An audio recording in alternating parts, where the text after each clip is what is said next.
Lecture होगा, किसका? Tense का लेक्चर, ठीक है ना। तो आज हम लोग शुरुआत करते हैं टेंस से। इंग्लिश ग्रामर भी हम पढ़ाएंगे आपको, ठीक है ना, लेकिन आज हम पहले शुरुआत करेंगे टेंस के बारे से, ठीक है ना। आइए जानते हैं टेंस क्या होते हैं, ठीक है ना। टेंस टेंस की अगर बात करें, TENCE, टेंस। टेंस को हिंदी में बोलते हैं काल। टेंस को हिंदी में क्या बोलते हैं? काल। टेंस को हिंदी में हम लोग क्या पुकारते हैं? काल बोलते हैं। काल क्या बोलेंगे?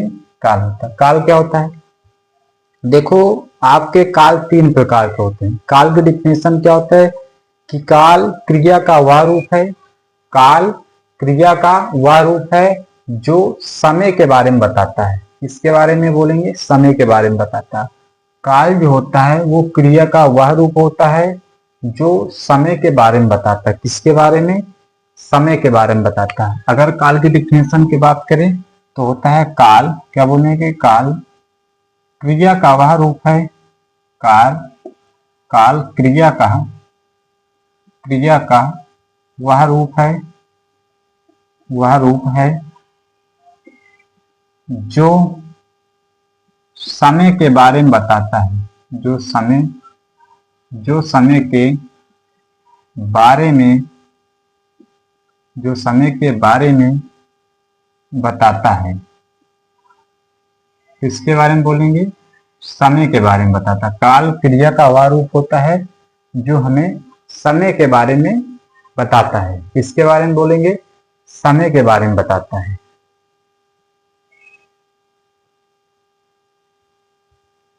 ओके।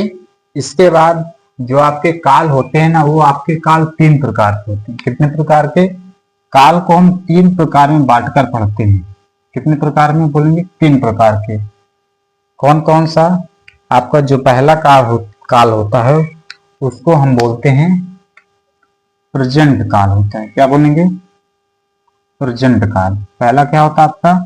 पहला होता आपका प्रेजेंट टेंस होता है, प्रेजेंट टेंस होता है। दूसरा जो होता है आपको होता पास्ट टेंस होता है, पास्ट टेंस। तीसरा जो आपका होता है उसको हम बोलते हैं फ्यूचर टेंस। क्या बोलते हैं? Future tense. फ्यूचर टेंस बोलते हैं। क्या बोलते हैं? Future tense. पहला होता है आपका प्रेजेंट टेंस बोलेंगे, पहला क्या होता है? Present tense. दूसरा आपका होता है पास्ट टेंस। तीसरा आपका होता है फ्यूचर टेंस। तीसरा क्या होता है बोलेंगे? Future tense. Okay. Present tense को हिंदी में बोलते हैं वर्तमान काल। क्या बोलते हैं? वर्तमान काल। प्रेजेंट टेंस को हिंदी में क्या बोलते हैं? प्रेजेंट टेंस को हिंदी में बोलते हैं हम लोग वर्तमान काल। क्या बोलेंगे? वर्तमान काल। वर्तमान काल होता है। प्रेजेंट टेंस को हिंदी में क्या बोलेंगे हम लोग? वर्तमान काल होगा, ठीक है ना। पास्ट टेंस को क्या बोलेंगे? पास्ट टेंस को बोलते हैं भविष्य काल, ठीक है ना। भविष्य काल या भूतकाल। क्या बोलेंगे? भविष्य काल, सॉरी नहीं, पास्ट टेंस को बोलते हैं हम लोग भूतकाल बोलते हैं। क्या होता है? भूतकाल। भूतकाल अभी सब बताएंगे आपको हम, एक एक डेफिनेशन। इसके बाद इसको बोलते हैं हिंदी में भविष्य काल। क्या बोलेंगे? भविष्य काल। हिंदी में क्या बोलेंगे? भविष्य काल होता है। ओके। प्रेजेंट टेंस को हिंदी में क्या बोलेंगे? वर्तमान काल बोलेंगे। पास्ट टेंस को भूतकाल बोलेंगे और फ्यूचर टेंस को भविष्य काल बोलेंगे, ठीक है ना। प्रेजेंट टेंस क्या होता है? देखो, प्रेजेंट टेंस वो टेंस होता है, यानी वर्तमान काल वह काल होता है जो चल रहा है। क्या हो रहा है? जो अभी चल रहा टाइम। जैसे मैं तुम्हें इंग्लिश पढ़ाता हूँ, ठीक है ना, मैं तुम्हें इंग्लिश पढ़ाता हूँ, मैं अभी पढ़ा रहा हूँ इंग्लिश, तो बोलेंगे कैसा काल होगा? वर्तमान काल होगा। भविष्य काल हो क्या होगा? जो बीत गया हो, जो बीत गया हो। जैसे मैं 9 साल का था, ठीक है ना, मैं 9 साल का था, ये बोलेंगे। तो ये कौन सा काल होगा? भूतकाल हो। भूतकाल क्या होता है? जो बीत गया हो। इसके बाद अगला फ्यूचर टेंस होता है। फ्यूचर टेंस का मतलब भविष्य काल। क्या बोलेंगे? भविष्य काल। जैसे मैं आपसे कहूं कि जैसे मैंने कहा, जैसे भी मैं मान लो थोड़ी देर के लिए मैं अभी 12 में हूँ, ठीक है ना। जैसे आप अगली क्लास में जाएंगे, जैसे मैं बैचलर डिग्री करूंगा, मैं बैचलर डिग्री करूंगा। या बोलेंगे मैं कल स्कूल जाऊंगा, मैं कल खाना खाऊंगा, मैं कल पानी पीऊंगा। तो ये कैसे टेंस हो जाएंगे? भविष्य काल होते हैं। क्या होते हैं वो? भविष्य काल होते हैं। ठीक है ना? तो याद रखेंगे टेंस, टेंस का मतलब क्या हो? तो काल क्रिया का वह रूप होता है जो समय के बारे में बताता है। ठीक है ना? इसके बाद काल आपके तीन होते हैं, प्रेजेंट टेंस, पास्ट टेंस और फ्यूचर टेंस। तीनों के बारे में मैंने आपको डिटेल में जानकारी दी। ठीक है ना? इसके बाद इनके भी चार चार पार्ट्स होते हैं, प्रेजेंट टेंस के भी, पास्ट टेंस के भी और फ्यूचर टेंस के भी। इनके भी चार चार भाग होते हैं। वो कैसे होते हैं इधर देखेंगे। प्रेजेंट टेंस के पहला जो भाग होता है वो होता है प्रेजेंट इंडेफिनिट होता है। क्या होता है? Present indefinite, INDE। क्या बोलेंगे? INDE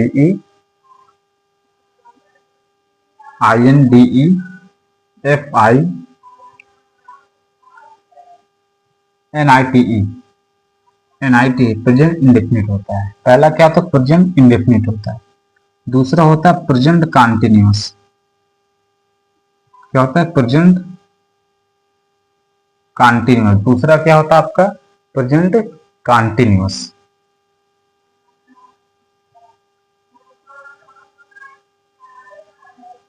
प्रेजेंट कॉन्टिन्यूअस दूसरा क्या होता है आपका? प्रेजेंट कॉन्टिन्यूअस होता है। तीसरा आपका होता है प्रेजेंट परफेक्ट होता है। क्या होता है तीसरा? प्रेजेंट परफेक्ट होता है। तीसरा आपका क्या होता है? प्रेजेंट परफेक्ट होता है।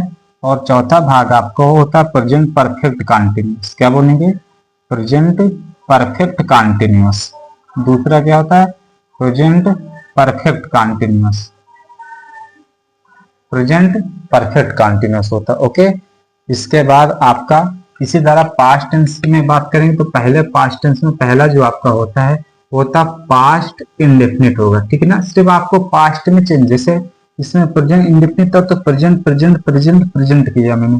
यहाँ पर पास्ट इंडेफिनिट होगा तो पास्ट टेंस होगा तो बोलेंगे पास्ट इंडेफिनिट। पास्ट इंडेफिनिट क्या होता है आपका? Past indefinite. इसके बाद दूसरा जो आपका होता है वो था पास्ट कॉन्टिन्यूअस। पास्ट कॉन्टिन्यूअस दूसरा क्या बोलेंगे? पास्ट कॉन्टिन्यूअस होता है। जो आपका तीसरा होगा आपका पास्ट परफेक्ट होगा। तीसरा कौन सा होगा? बोलेंगे पास्ट परफेक्ट होगा। इसके बाद आपका चौथा जो होगा पास्ट परफेक्ट कॉन्टिन्यूअस। चौथा क्या होगा? Past perfect continuous. चौथा क्या बोलेंगे? Past perfect continuous. Past perfect continuous हो जाएगा। ठीक है ना? चौथा आपका क्या होगा? Past perfect continuous. ओके। ये आपके भाग होते हैं चार चार। ठीक है ना? इसी तरह फ्यूचर में होते हैं। फ्यूचर में क्या बोलेंगे? पहला जो आपका होता है फ्यूचर में बोलेंगे, पहला जो होता है उसको बोलते हैं फ्यूचर इंडेफिनिट। क्या बोलेंगे? Future indefinite, INDEFINIT future indefinite होता है। इसके बाद दूसरा आपका होता है फ्यूचर कॉन्टिन्यूअस। दूसरा क्या होता है? Future continuous, CONTINOUS future continuous. जो आपका तीसरा होता है फ्यूचर परफेक्ट होता है। तीसरा क्या होता है? बोलेंगे फ्यूचर परफेक्ट होता है। तीसरा फ्यूचर परफेक्ट होता है। इसके बाद चौथे की बात करें तो होता है फ्यूचर परफेक्ट कॉन्टिन्यूअस। क्या बोलेंगे? Future perfect continuous. Future perfect continuous. Okay. Future perfect continuous होगा। ये आपके टेंस होते हैं ऐसे। ठीक है ना? एक बार फिर से मैं याद दिलाना चाहूंगा। टेंस का मतलब काल होता है, क्रिया का वह रूप जो समय के बारे में बताए उसको हम क्या बोलेंगे? टेंस बोलेंगे। टेंस आपको तीन भाग होते टेंस के, यानी समय के काल के तीन भाग होते। एक होता है प्रेजेंट, ठीक है ना, वर्तमान काल, भूतकाल, इसके बाद भविष्य काल। और प्रेजेंट टेंस को चार भाग होते प्रेजेंट टेंस के, जैसे कौन सा? Present indefinite, present continuous, present perfect, present perfect continuous. Okay. इस तरह आपका होता पास्ट टेंस के भी चार भाग होते। कौन कौन से? Past indefinite, past continuous, past perfect continuous. Okay. इसी तरह आपके फ्यूचर टेंस के भी चार भाग होते। कौन कौन से?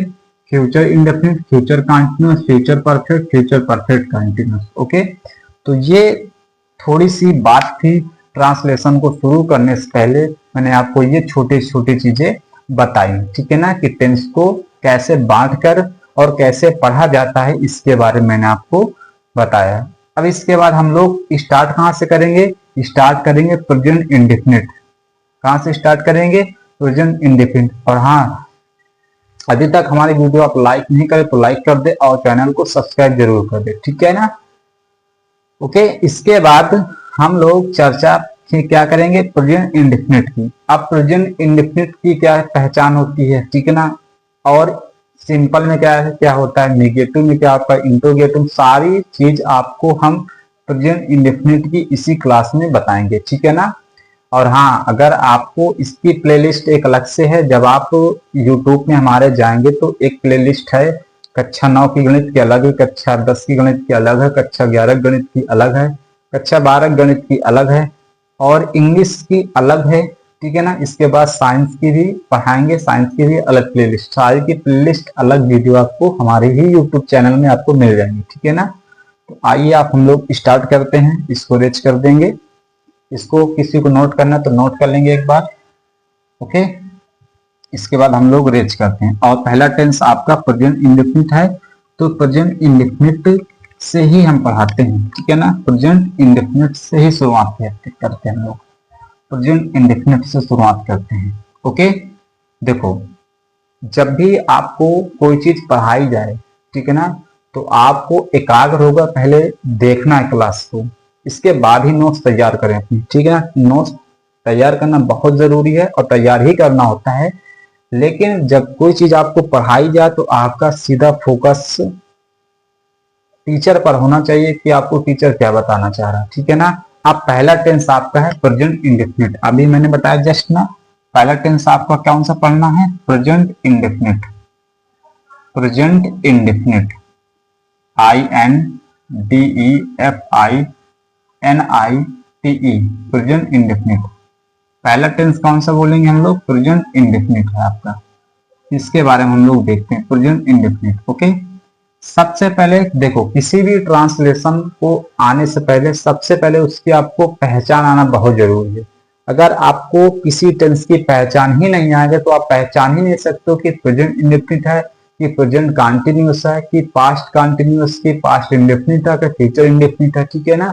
सबसे पहले ट्रांसलेशन की शुरुआत करने के लिए आपको पहचान आना, हर ट्रांसलेशन की आना जरूरी है, ठीक है ना। तो सबसे पहला पॉइंट इसमें यही रहेगा कि इस टेंस की पहचान, पहचान क्या होती है। पहचान इसकी क्या होती है, लिख रहा हूं, इधर देखेंगे।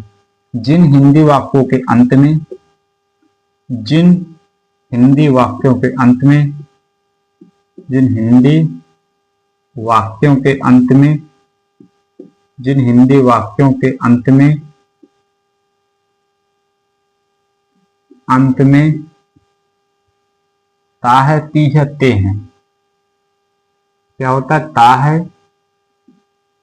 ता है, ती है, ता है, ती है और ते है। ता है, ती है, ते हैं, आदि शब्द आते हैं। आदि शब्द वो सारे किसके अंतर्गत होंगे? बोलेंगे वो प्रेजेंट इंडेफिनिट के अंतर्गत होंगे, ओके। पहचान हो गई नंबर 1 पर। इसके बाद दूसरी चीज, सहायक क्रिया। इस टेंस की सहायक क्रिया क्या होती है? सहायक क्रिया, जिसको इंग्लिश में बोलते हैं हम लोग हेल्पिंग वर्ब। इंग्लिश में क्या बोलते हैं? Helping verb. इस टेंस की जो हेल्पिंग वर्ब होती है, 2 होती है। क्या होती है? 2 होती है। एक पहली आपकी होती है डज होती है, दूसरी आपकी होती है डू होती है। और डज का प्रयोग हमेशा हम सिंगुलर नंबर के साथ करें। किसके साथ? सिंगुलर नंबर के साथ। यानी सिंगुलर नंबर का मतलब क्या होता है? सिंगुलर नंबर का मतलब होता है एक वचनकर्ता के साथ।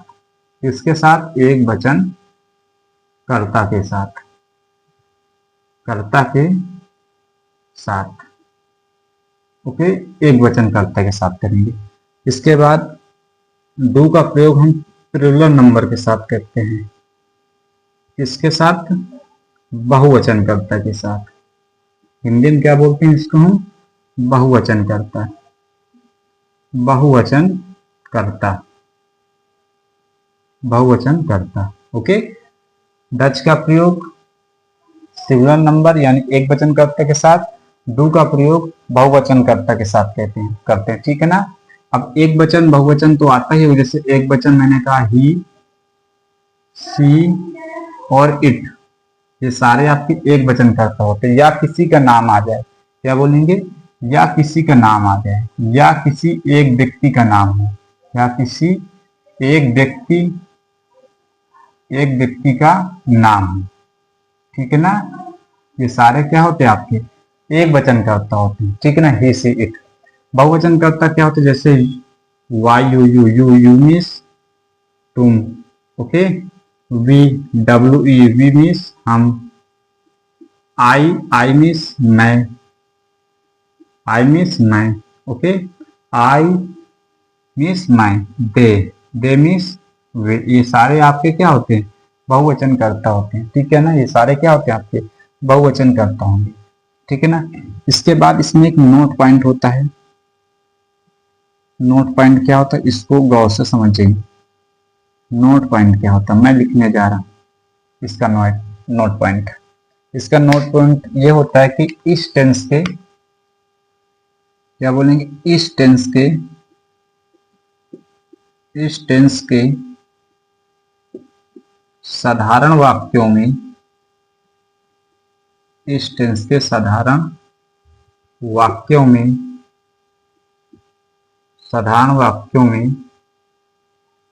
साधारण वाक्यों में डू या डच का प्रयोग नहीं करते हैं। डू या डच का प्रयोग नहीं करते हैं।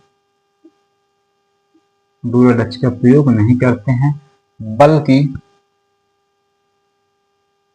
डू या डच का प्रयोग नहीं करते हैं, लेकिन मुख्य क्रिया में,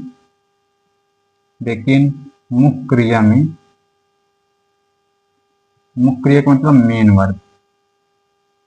वर्ब में, इंग्लिश में क्या बोलेंगे, मेन वर्ब। लेकिन मुख्य क्रिया में यस या ईएस का प्रयोग करते हैं। यस या ईएस का प्रयोग करते हैं।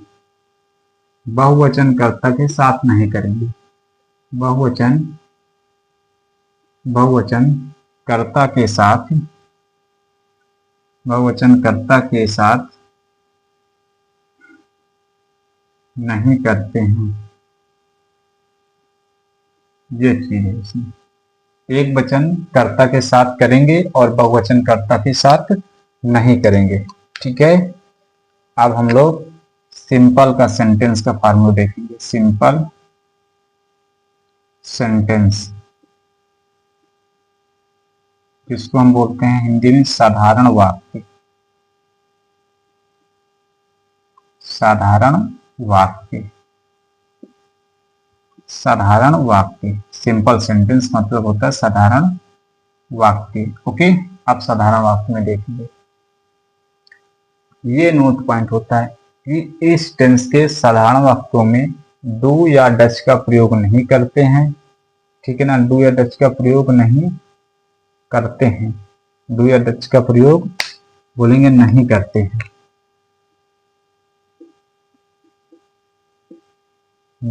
हैं, लेकिन मुख्य क्रिया में मेन वर्ब में यस या यस का प्रयोग करते हैं। लेकिन मुख्य क्रिया में एक वचन कर्ता के साथ, लेकिन मुख्य क्रिया में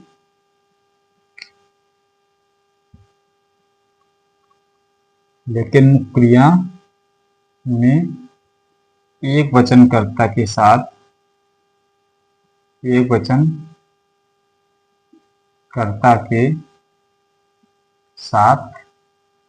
तो यू गो टू स्कूल हो जाएगा। ठीक है ना। तुम स्कूल जाते हो, और मुख्य क्रिया हमेशा टेंस के लास्ट में ही होती है। ठीक है ना। जैसे और मैंने कहा कि राम, जैसे मैंने कहा मैं,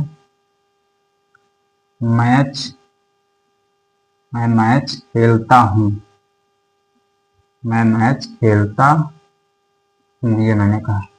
तो सबसे पहले सब्जेक्ट में रखेंगे आई हो जाएगा। इसके बाद उसने कहा मुख्य क्रिया, मुख्य क्रिया क्या, खेलना यानी प्ले, PLAY।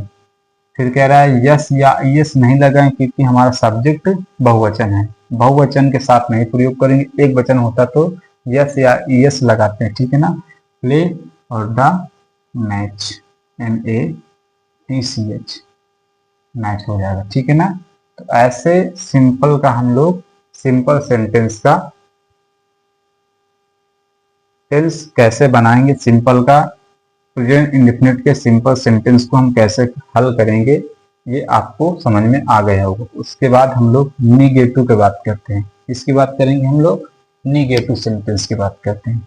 इसको रेज करते हैं। अब हम लोग निगेटिव में चलते हैं।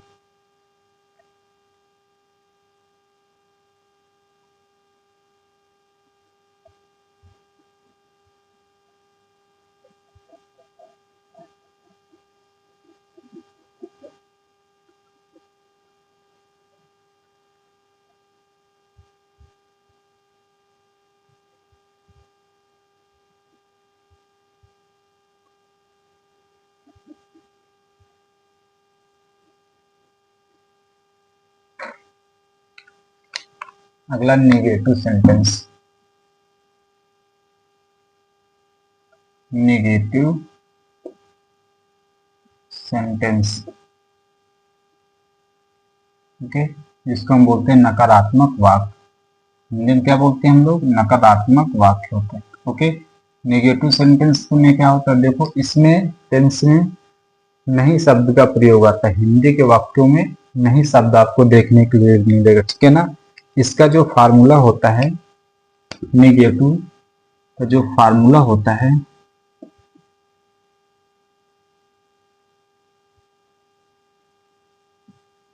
नेगेटिव का जो फार्मूला होता है वो सबसे पहले आप सब्जेक्ट लिखेंगे अर्थात कर्ता लिखेंगे, प्लस इसके बाद फिर इसमें आप डू या डच लिखेंगे। सब्जेक्ट के बाद तुरंत आपकी हेल्पिंग वर्ब आएगी, ठीक है ना, डू या डच लिखेंगे। इसके बाद आपका होगा मेन वर्ब यानी मुख्य क्रिया, मेन वर्ब, प्लस इसके बाद तुरंत आप डू या डच, इसके बाद आप नॉट लगाएंगे। क्या लगाएंगे, नॉट लगाएंगे। नॉट के बाद आपकी होगी मेन वर्ब, मेन वर्ब और प्लस फिर आपका हो जाएगा मेन वर्ब के बाद ऑब्जेक्ट होगा,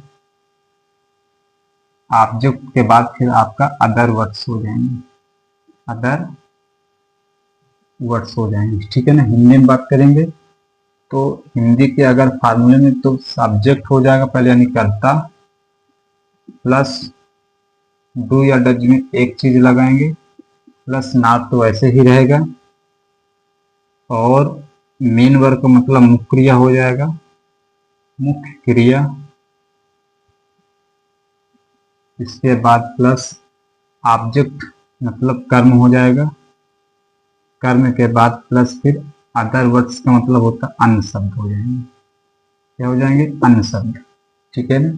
ये आपकी हो जाएगी, ये इसका फार्मूला होता है अन्य शब्द में, ये इसका क्या हो जाता है, ये इसका फार्मूला होता है, ठीक है।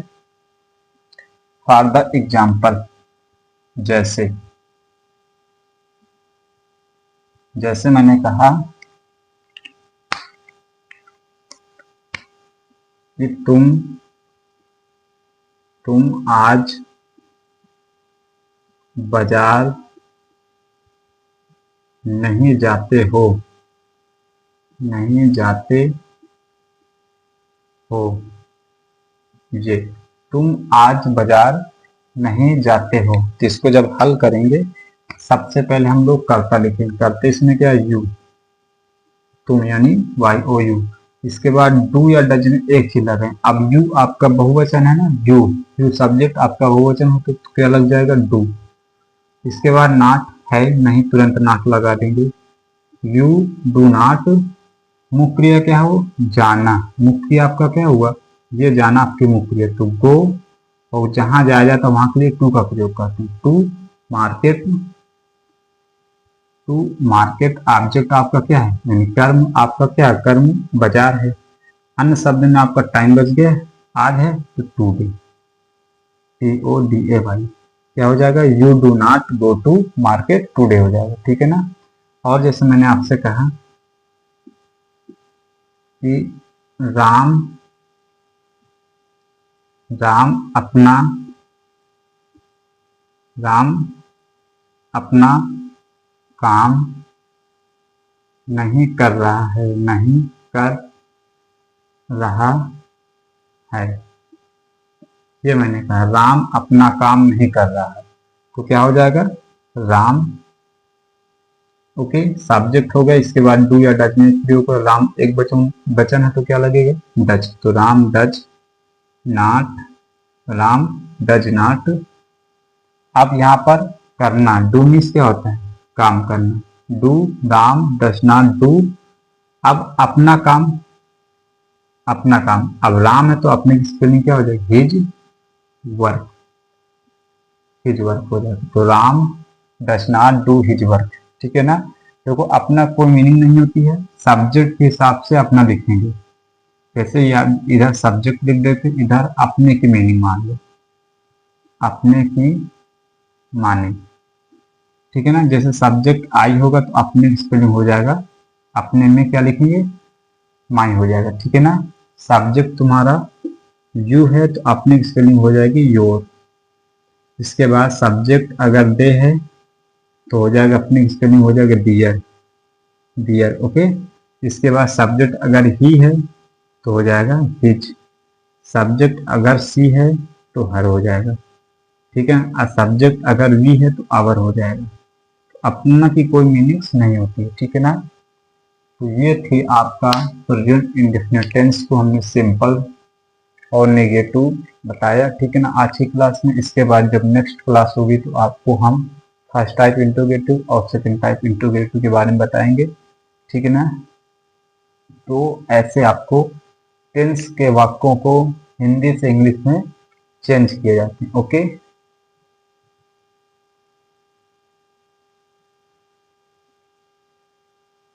ठीक है ना, कैसे, क्यों, कहाँ, कैसे, कब, ठीक है ना।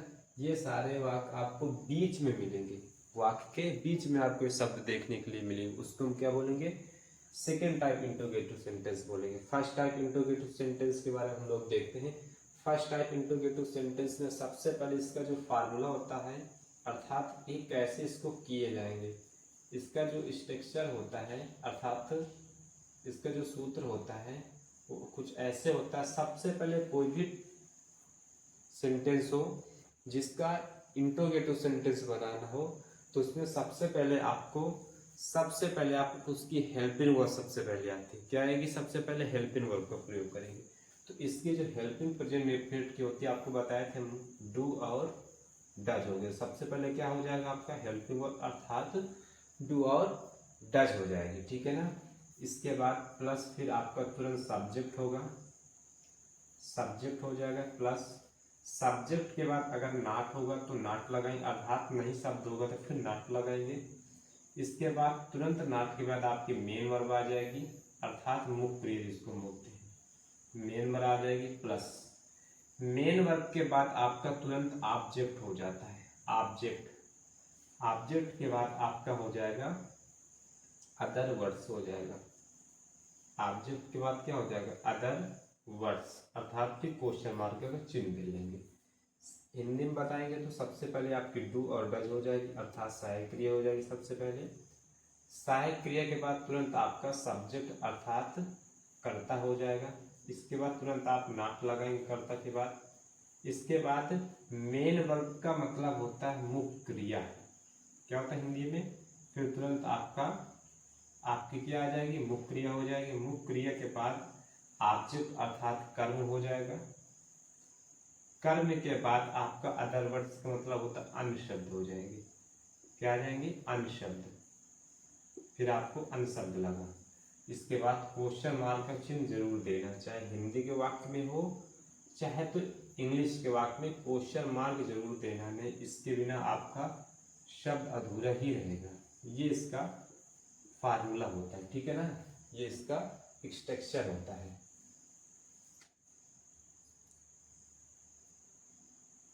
अब देखेंगे जैसे फॉर द एग्जाम्पल से हम लोग समझेंगे। एग्जाम्पल उदाहरण पर, जैसे मैंने आपसे कहा क्या, क्या से प्रारंभ होगी बताया ना मैंने। जैसे मैंने कहा क्या तुम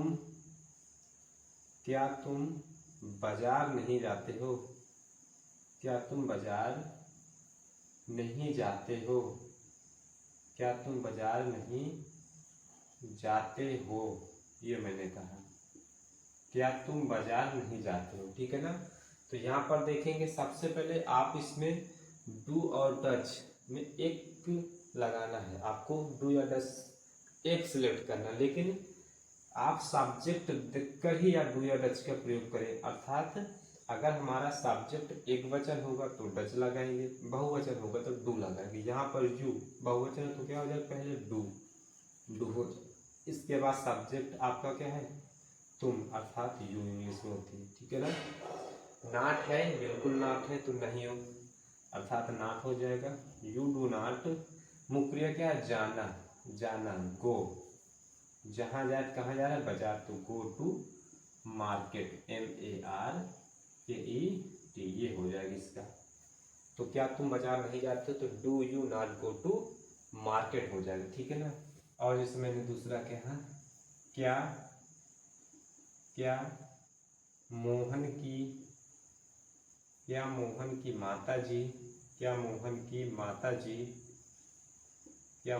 माताजी खाना नहीं पकाती हैं, क्या मोहन की माताजी खाना नहीं पकाती हैं, ये मैंने कहा अगला वाक्य, क्या मोहन की माताजी खाना नहीं पकाती हैं। तो यहाँ पर देखेंगे सब्जेक्ट क्या है, मोहन की माताजी, तो सब्जेक्ट एक वचन है तो डज हो जाएगा, डज मोहनास मदर, क्या हो जाएगा, डज मोहनास मदर, ये आपका सब्जेक्ट हो जाएगा, डज मोहनास मदर। इसके बाद सब्जेक्ट होगा, इसके बाद नॉट देखेंगे, नेगेटिव बिल्कुल नॉट, तो क्या हो जाएगा, नॉट हो जाएगा, हो गया, नॉट हो जाएगा, ठीक है ना। इसके बाद मेन वर्ब मुख्य क्रिया क्या है, पकाना, कुक, मिस क्या होता है, पकाना, कुक, COOK कुक, अब क्या है, खाना, तो क्या खाना क्या है, फूड, FOOD और क्वेश्चन मार्क लगा देंगे, तो क्या हो जाएगा, does Mohan's mother not cook food, यहाँ पर आप दा भी लगा सकते हैं, कुक द फूड, ओके। तो does Mohan's mother not cook the food, okay. इसी तरह हम सेकेंड टाइप इंट्रोगेटिव सेंटेंस को देखेंगे। Second type interrogative sentence, second type interrogative sentence, second type interrogative sentence, second type interrogative sentence, ठीक है। Second type interrogative sentence में क्या होता है, जो क्वेश्चन वर्ड्स होते हैं, अर्थात क्यों, कहाँ, कैसे, कब, कहाँ, ये इनकी मीनिंग्स आपको पहले लिखना होता है, ठीक है ना। इनको हम बोलते हैं WH फैमिली, ठीक है ना। इनकी मीनिंग्स आपको क्या लिखना होता है, पहले लिखना होता है। कहाँ लिखेंगे, सबसे पहले लिखते हैं इनकी मीनिंग्स, ठीक है ना। और क्यों, कहाँ, कैसे, क्वेश्चन बीच में आपसे पूछा करते हैं। जैसे फर्स्ट टाइप में पहले से ही क्या पूछ लेगा, लेकिन इसमें जो क्वेश्चन वर्ड्स होंगे वो आपके बीच में से पूछा करता है। क्वेश्चन वर्ड्स कौन कौन से होते हैं, इधर मैं दिखा दे रहा हूँ आपको क्वेश्चन वर्ड्स।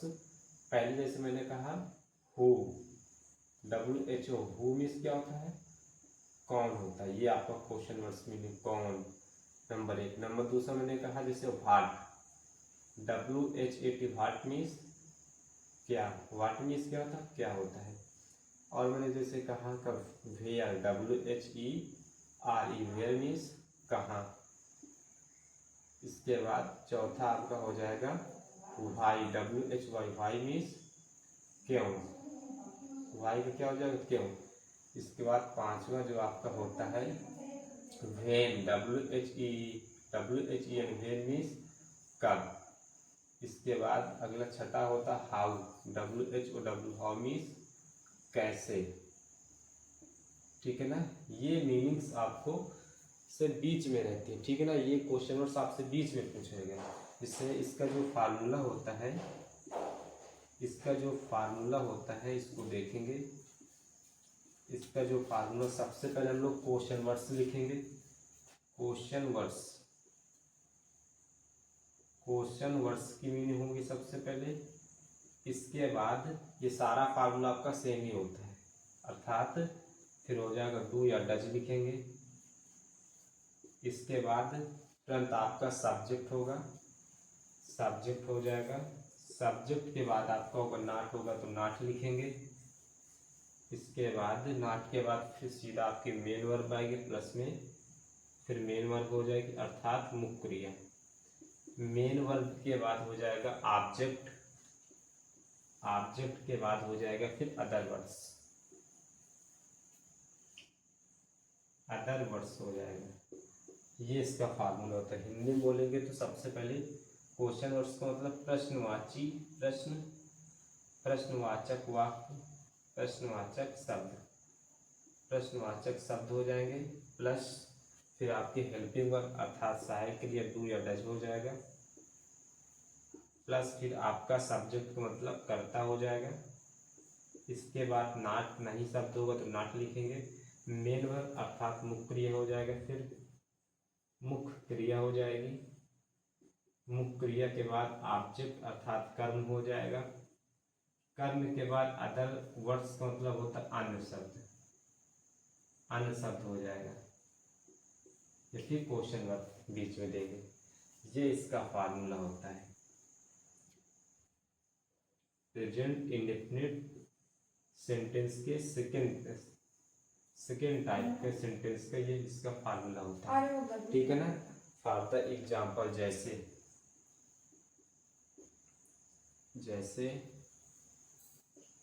जैसे मैंने कहा तुम अपना काम, तुम अपना गृह कार्य, तुम अपना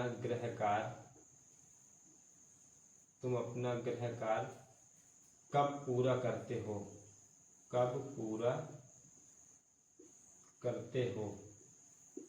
ये मैंने कहा तुम अपना गृह कार्य कब पूरा करते हो। अब यहाँ पर क्या शब्द बीच में आएगा तो इसकी मीनिंग सबसे पहले लिखेंगे। तो कब की क्या होती है, वेन। इसके बाद सब्जेक्ट क्या, यू, तो यू है तो डू हो जाएगी।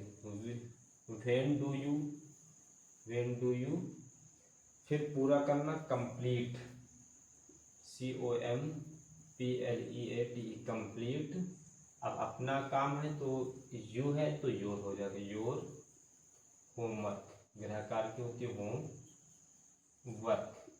इसके बाद जैसे और भी हम दूसरा देखेंगे, इधर देखते हैं। दूसरा जैसे हम कहें, दूसरा वाक्य, इसको रेज किया जाए थोड़ा।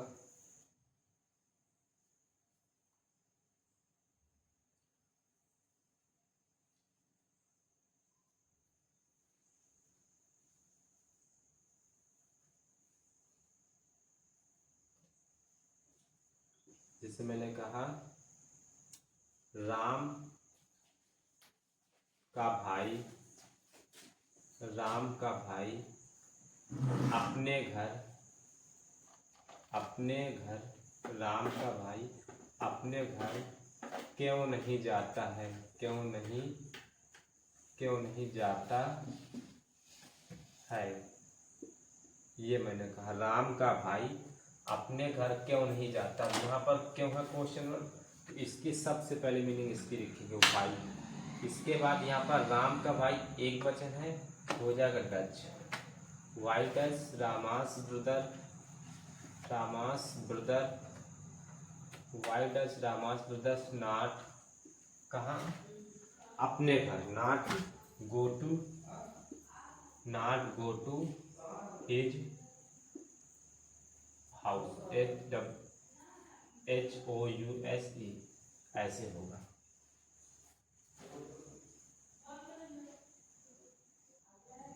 ये हो जाएगा, क्या हो जाएगा, why does Rama's brother go to his house. ठीक है ना। ये आपके प्रेजेंट इंडेफिनिट टेंस को हल करने का तरीके मैंने आपको पूरा बता दिया। सिंपल सेंटेंस भी आपको बता दिया मैंने, सिंपल सेंटेंस क्या होता है इसके बारे में मैंने पूरी चर्चा की। इंट्रोगेटिव सेंटेंस के बारे में, फिर नेगेटिव सेंटेंस के बारे में, फिर इंट्रोगेटिव सेंटेंस के बारे में। ठीक है ना। आज से हमारा प्रेजेंट इंडेफिनिट टेंस पूरा समाप्त होता है।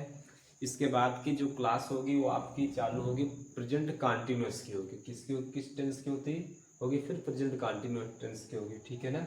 आज से आपका प्रेजेंट इंडेफिनिट टेंस का सारे जो स्ट्रक्चर थे, सिंपल को कैसे करते, सिंपल सेंटेंस आ जाए तो उसका रूल क्या होता है, नेगेटिव आ जाए तो उसका क्या रूल होता है, इंट्रोगेटिव आ जाए उसका क्या रोल होता है, इसके बारे में मैंने आज की पूरी क्लास डिटेल के बारे में आपको दे दी जानकारी। ठीक है ना। आई होप आपको मेरी वीडियो अच्छी लगी होगी। तो मेरी वीडियो को अच्छी लगे तो वीडियो को लाइक करें और चैनल को सब्सक्राइब करें। Thank you so much. जय हिंद, जय भारत।